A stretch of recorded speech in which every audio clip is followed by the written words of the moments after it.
Assalamualaikum warahmatullahi wabarakatuh. Salam sejahtera bagi kita semua. Tolong Bapak-Bapak Ibu yang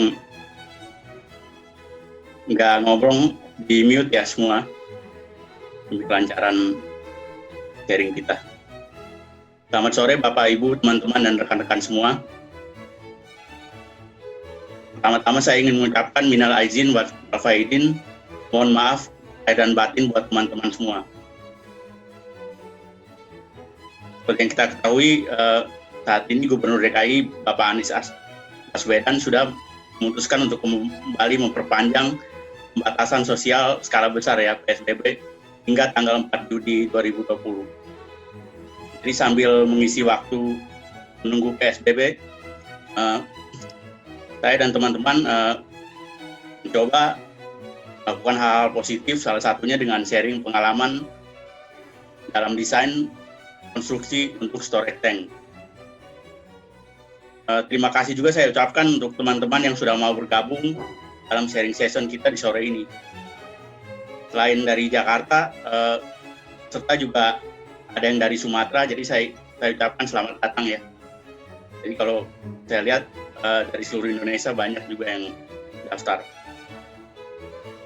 Terima kasih juga saya ucapkan untuk Bapak Ibu Resource Person, ada Bapak Andreas, Bapak Sugondo, dan Ibu Anggia, karena sudah mau hadir dan mau membagikan sedikit pengalaman mereka dalam proses desain hingga konstruksi dari storage tank atau tangki penyimpanan minyak ini ya.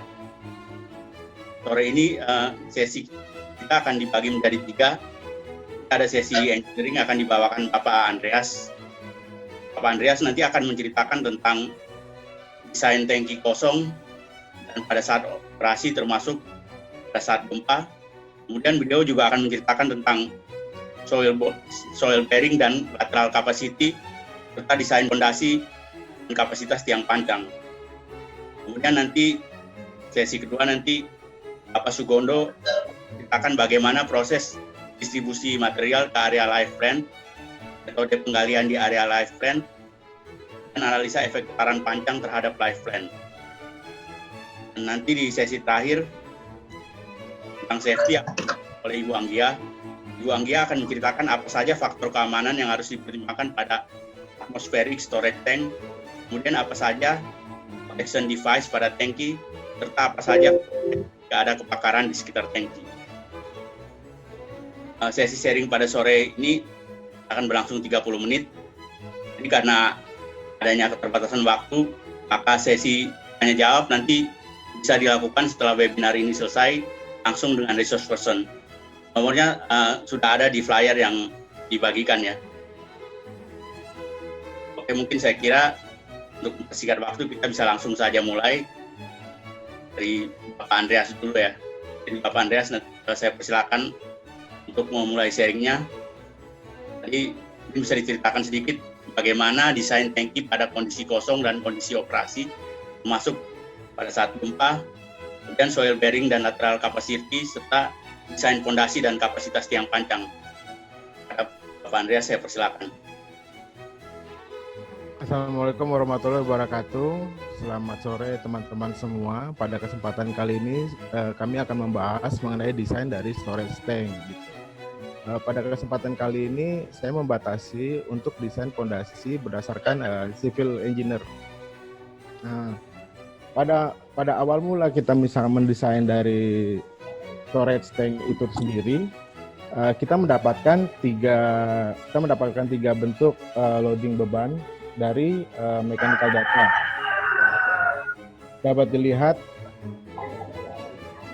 Dapat dilihat bahwa ada 3 kondisi yang diberikan oleh mechanical data, yaitu empty condition, operating condition, dan juga hydro test condition.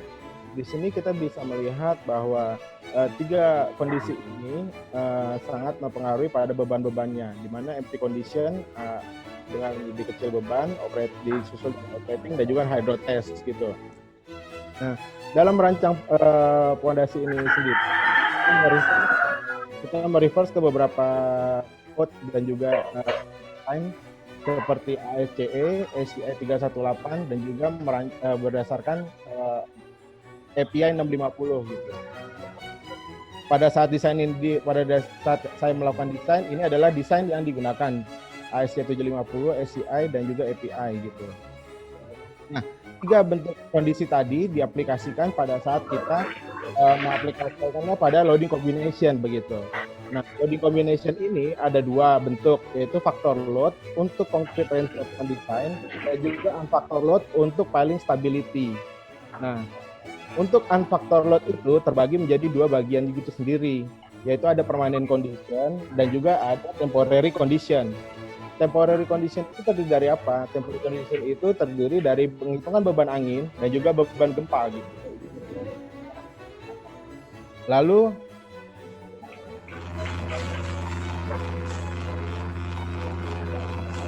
pada saat pengaplikasikannya, kita harus menghitung masing-masing lengan atau tinggi aplikasi dari lateral forces itu, namanya center of gravity gitu.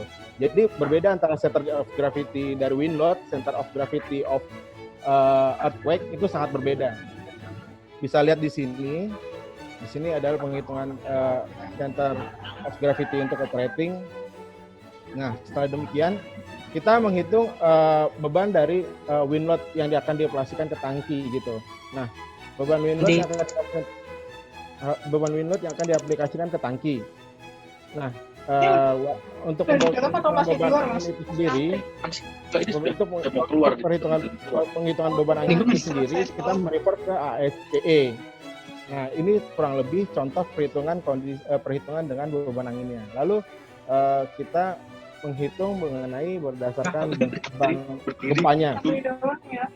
Beban gempanya itu kita menghitung berdasarkan API 650, di mana di situ tertulis pengaturan importance factor di sini. Nah, seperti yang dapat dilihat di sini prosedur penghitungan gempa pada tangki, di mana kita sendiri menghitung lengan gaya yang akan digunakan pada saat operating dan juga pada saat empty. Nah, ini kurang lebih total gaya empty condition dan juga ini pada saat operating condition gitu. Lalu ketika beban-beban tersebut sudah dianalisa, kita menganalisa daya dukung tanah dan juga lateral capacity-nya. Nah, lateral capacity dan juga bearing kita lakukan dengan menggunakan alpha method dan juga ultimate resistance method gitu. Nah, ini contohnya misalkan menggunakan bearing capacity gitu ya. Lalu ini menggunakan bearing capacity dengan alpha method dan juga lateral capacity. Nah, ini lateral capacity-nya. Lateral capacity-nya kita menggunakan dengan ultimate moment resistance method. Ini contohnya. Ini yang referensinya adalah Braja M-Das atau juga Bowles gitu. Nah, setelah bearing capacity, tension capacity, lateral capacity sudah dikerjakan, kita menghitung pula mengenai settlement-nya gitu. Settlement itu sendiri terdiri dari 2, yaitu konsolidasi settlement dan juga elastic settlement. Jadi total settlement adalah consolidation settlement ditambah dengan elastic settlement. Oke, ini saya kasih lihat misalkan parameter perhitungannya. Ini misalnya alpha method NSP berdasarkan NSPP gitu. Dan di sini lateral capacity, perhitungan lateral capacity.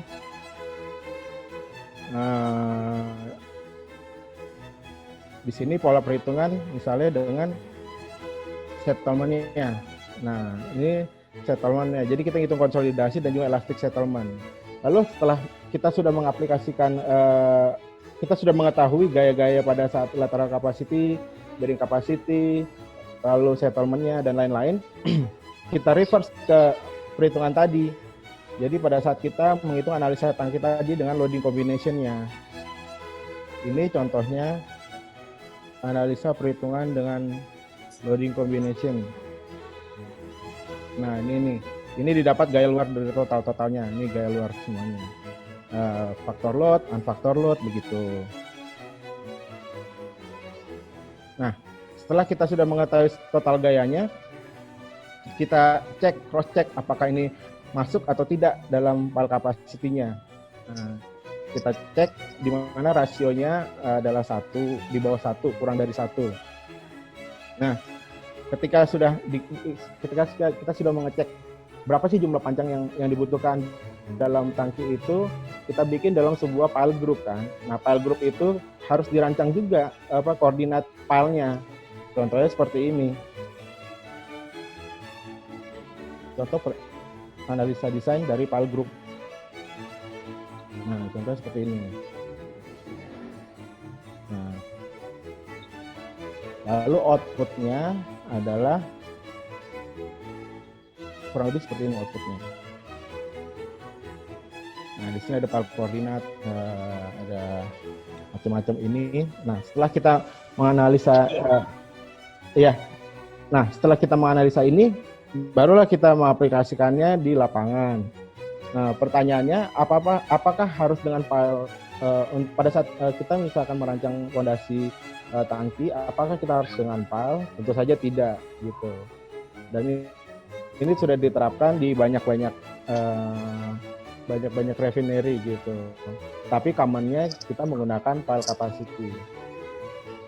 Ini contohnya ya. Tidak lupa juga kita menghitung dan juga menganalisa file head treatment-nya sehingga kondisi file tersebut mendistribusikan gaya ke slab sesuai dengan apa yang kita rencanakan. Contohnya seperti ini. Oke, demikian dari saya. Mungkin Pak Reza bisa menyambungkan ke partisipan lain. Assalamualaikum warahmatullahi wabarakatuh. Terima kasih Pak Andreas. Tadi saya kira penjelasan secara umum tentang kondisi tangki pada kondisi kosong dan kondisi operasi serta soil bearing capacity, lateral capacity dan desain fondasi dan kapasitas pancang. Mungkin tadi masih detail, kita langsung dengan Bapak Andreas. Kemudian berikutnya Bapak Sugondo mungkin bisa diceritakan tentang bagaimana proses distribusi material ke area life plan, kemudian bagaimana metode penggalian di area life plan, serta analisa efek getaran pancang terhadap life plan. Bapak Sugondo, saya persilakan. Oke, terima kasih Pak Reza. Assalamualaikum warahmatullahi wabarakatuh. Terima kasih atas kesempatan yang diberikan kepada saya. Untuk sharing session kali ini saya mau share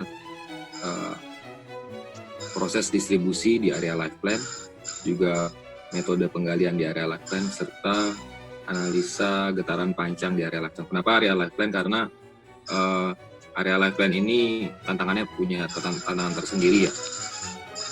Punya tantangan tersendiri sehingga tidak kita berhadapan dengan area plan dari pemberi kerja yang harus produksi 24 hour. Ya, untuk pertama untuk jalur distribusi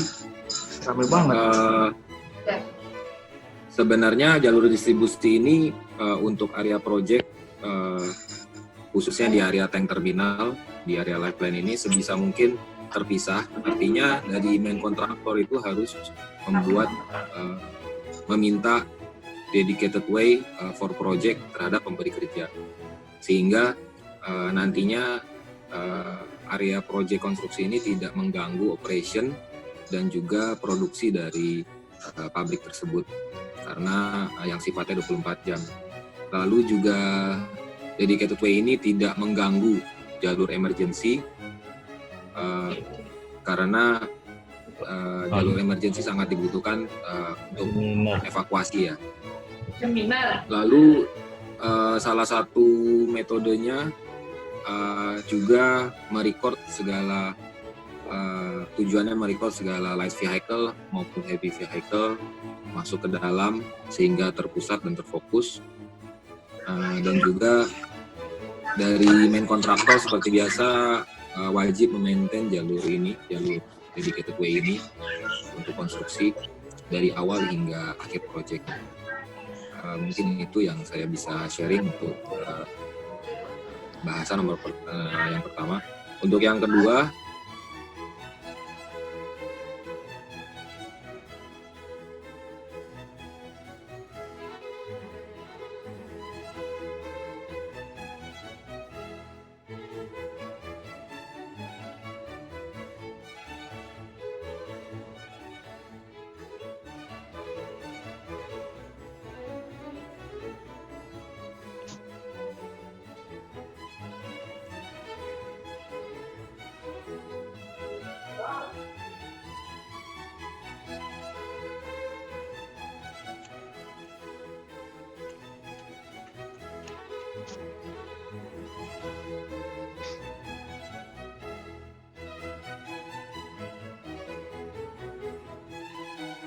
ini. Jadi di sini adalah panduan untuk penempatan posisi kabel existing di area live plan. Biasanya posisi kabel terdapat di area 10 hingga 1,5 meter. Beda dengan pipa, kemungkinan kalau pipa besar itu biasanya ada di dalam ya, sekitar 2 meter lebih, penempatannya ada di dalam. Kemudian untuk yang gambar kedua, ini adalah metode yang saya buat di area proyek saya di Cilegon. Jadi membuat perimeter. Di sini sudah ada equipment pondasi. Kemudian saya membuat area perimeter di sekitar equipment pondasi. Jaraknya kurang lebih sehingga 10 meter ya. 10 meter sekeliling. Ini dia tujuannya adalah untuk mengetahui apakah ada kabel atau pipa crossing. Gitu, dengan cara manual digging. Sebenarnya bisa juga dengan metal detector, cuman pengalaman yang saya dapat, metal detector lebih mahal untuk pengadaannya, dan juga orangnya pun harus dedicated yang bisa memakai atau mengoperasikan metal detector, sehingga saya membuat metode manual digging dengan perimeter dengan manual digging supaya lebih mudah dan murah. Dan juga jika terdapat live cable atau pipa, kita harus notifikasi ke pemberi kerja. Kemudian selanjutnya kita membuat proteksi dengan tanda barikade, bisa merah untuk resiko tinggi atau black and yellow untuk hati-hati ya. Kemudian kita proteksi area yang sudah, jika ada live cable atau pipa itu dengan plat besi, karena terkait dengan alat-alat berat juga yang akan masuk ke dalam lokasi proyek. Nah, lalu mengapa hal ini bisa terjadi? Karena kalau saya, sepengalaman saya tidak percaya dengan as-built dari pemberi kerja. Kadang meskipun mereka sudah memberi segala informasi, tapi tidak menutup kemungkinan bahwa ada yang tidak sesuai. Oleh karenanya saya menganggap bahwa as-built dari pemberi kerja itu tidak aktual, dan juga ada faktor kurangnya informasi ketika tahap desain. Jadi seperti itu pengalaman yang bisa saya sharing. Kemudian untuk analisa efek getaran pancang, ini saya lebih memilih metode ini untuk pemancangan karena dia tidak ada vibrasi ya, tidak ada vibrasi, yaitu ketika kita mau melakukan suatu pekerjaan pancang di area live plan, baiknya kita menggunakan hydraulic check piling atau kata lainnya hydraulic static pile driver, HSPD. Itu karena dia dengan penetrasi yang pelan, sehingga membuat daya dukung friction itu lebih maksimal. Kemudian dari beberapa studi juga dia produktivitasnya juga lebih baik ya daripada pancang dengan hammer. Kemudian ya sudah pasti tidak menghasilkan suara bising, dan juga kebanyakan HSPD ini dia sudah dilengkapi built-in loading test. Jadi untuk beban aksial ada pressure gauge-nya. Jadi kadang tidak perlu loading test untuk beban aksial karena sudah built-in pressure gauge. Memang mobilitas kekurangannya adalah HSPD ini mobilitasnya lambat. Tapi dengan melihat gambar yang sudah di-share oleh saudara Andreas, sepertinya hydraulic jack piling ini adalah metode yang tepat ya, karena dia tidak perlu area jauh-jauh untuk berpindah. Ini saya coba sharing, bisa dilihat di Google juga sebenarnya. Saya cuma kasih contoh aja HSPD ya di proyek saya yang di Cengkareng.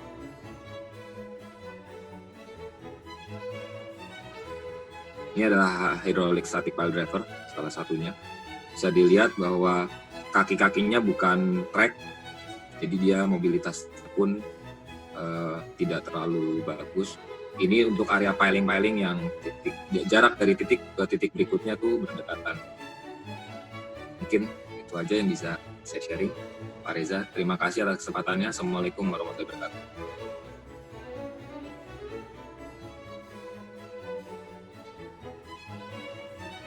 Pak Reza.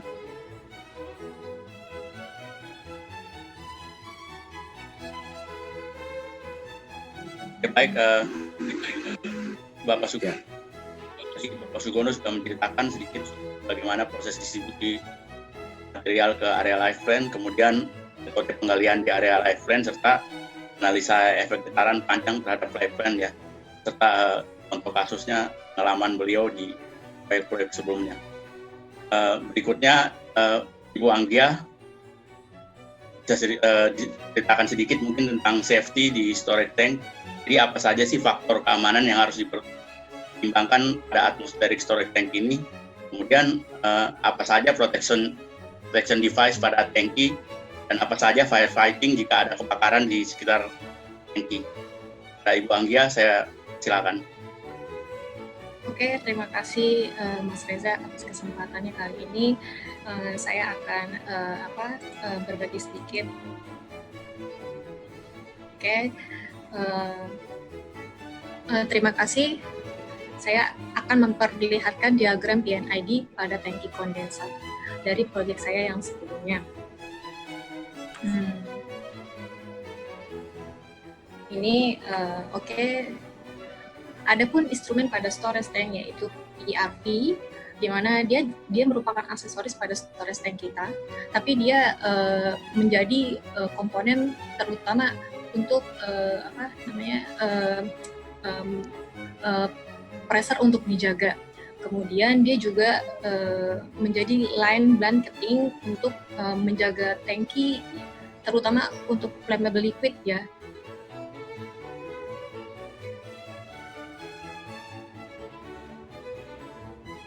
Trigger untuk terjadi proses pembakaran. Berikutnya ada PVRP atau PVSP. Selanjutnya ada flame arrestor. Kita juga punya level control. Level control ini untuk menjaga level tangki kita ini jangan sampai overfill ataupun kekurangan flow atau less flow yang bisa merusak equipment lain, yaitu pompa loading maupun pompa unloading yang ada di upstream. Selanjutnya, apa sih yang menjadi pertimbangan kita dalam sisi keamanannya? Satu, yang pasti ada tank spill ya, overflow dan less flow. Di mana tank spill ini biasanya terjadi ketika operator itu tidak memperhatikan tangki pada saat pengisian dan pengosongan. Jadi kita tetap mengequip dia pakai level control begitu. Selanjutnya ada overpressure. Overpressure ini terjadi jika ada sumber panas yang berada di sekitar tangki, di mana dia menaikkan pressure atau adanya build up pressure di dalam tangki kita. Berikutnya ada under pressure.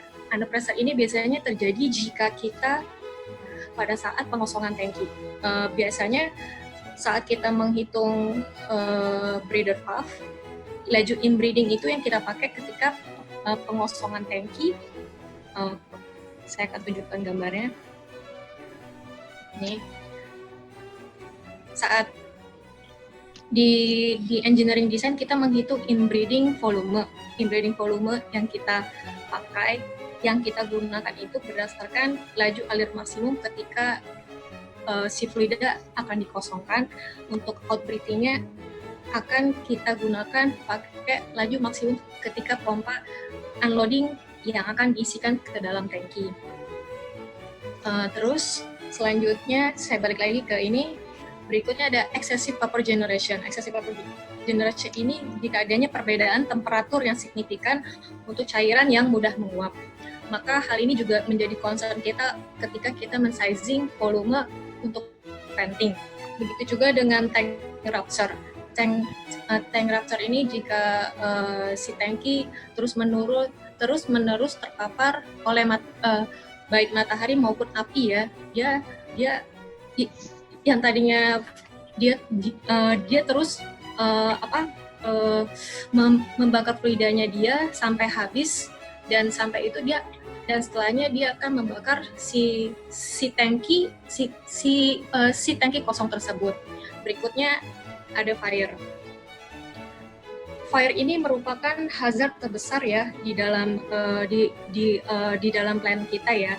Nah, biasanya seorang proses engineer akan mendesain suction tangki itu dari bawah tangki untuk menghindari gesekan antara fluida dengan dinding storage tank. Untuk mencegah aliran dari arus pendek listrik. Selanjutnya tank protection device. Kita punya flame arrestor. Flame arrestor tadi untuk mencegah terjadinya perambatan api. Terus kita punya breather pad. Ini untuk menjaga tangkinya biar nggak kempot atau vakum, atau ada build up pressure di dalam tangki. Terus kita punya emergency vent ketika terjadi kebakaran. Terus kita punya pressure safety relief valve. Ini jika ada over pressure di dalam tangki. Selanjutnya ya untuk api sendiri kita tidak bisa menghindari kalau akhirnya bisa kejadian, maka kita pun juga harus mendesain fire monitor dan fire hydrant, di mana didesain itu untuk plant dengan membagi beberapa area, di mana diambil yang terbesar menjadi basis kita untuk kebutuhan fire water demand kita. Selain itu, setiap tangki penyimpanan kita juga memiliki fixed water spray. Fixed water spray ini ketika satu tangki kebakaran, tangki yang berada di dekatnya harus tetap di-cooling.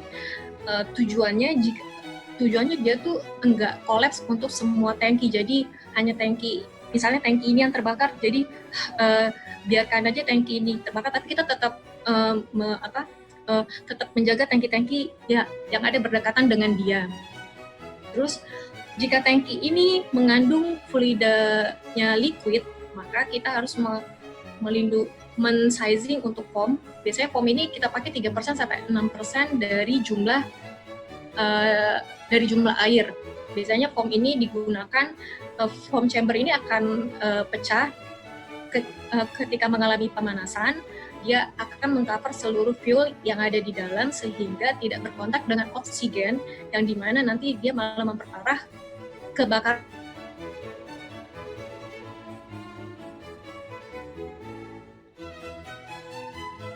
Sharing, mohon maaf kalau ada kekurangan.